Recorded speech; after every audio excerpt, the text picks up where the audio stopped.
Hi, I'm Kat Grace. Some souls wake through love, others wake through fire.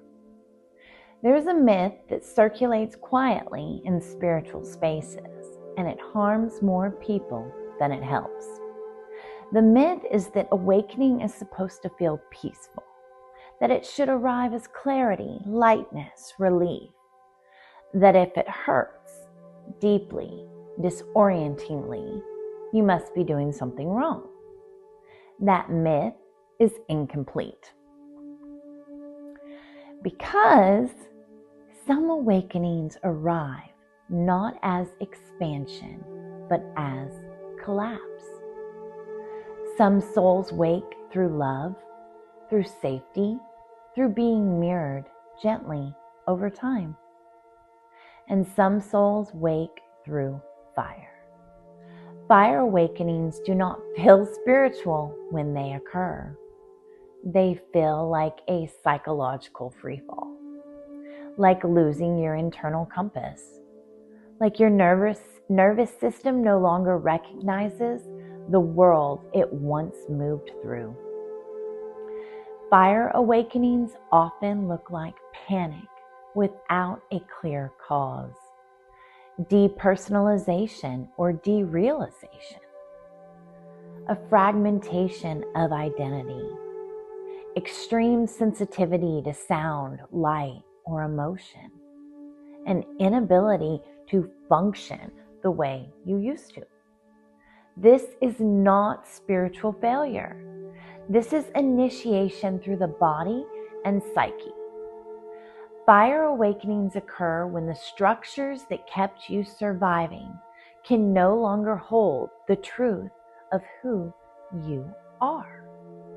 The roles collapse, the coping mechanisms stop working.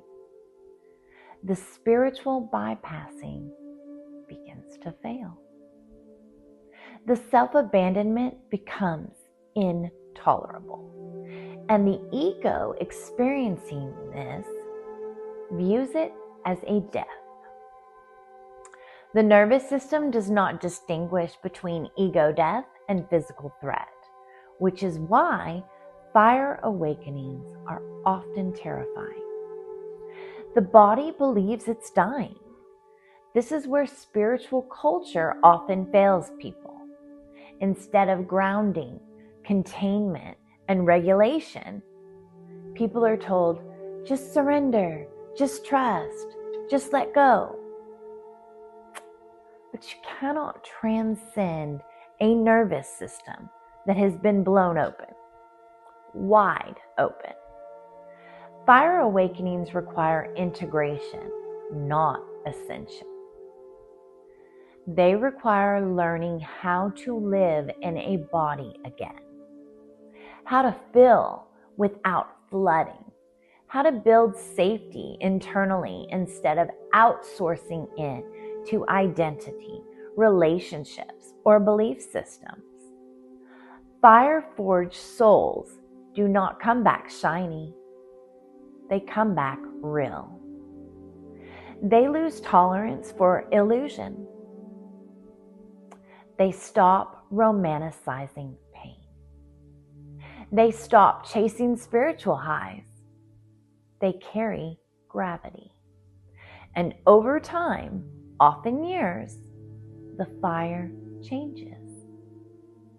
What once burned becomes warmth. What once shattered becomes discernment.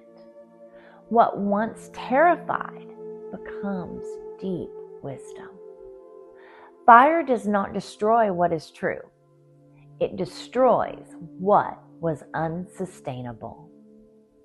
If your awakening hurt, if it dismantled you, if it took years to integrate, you did not fail spiritually. You entered the part of it that can only be lived.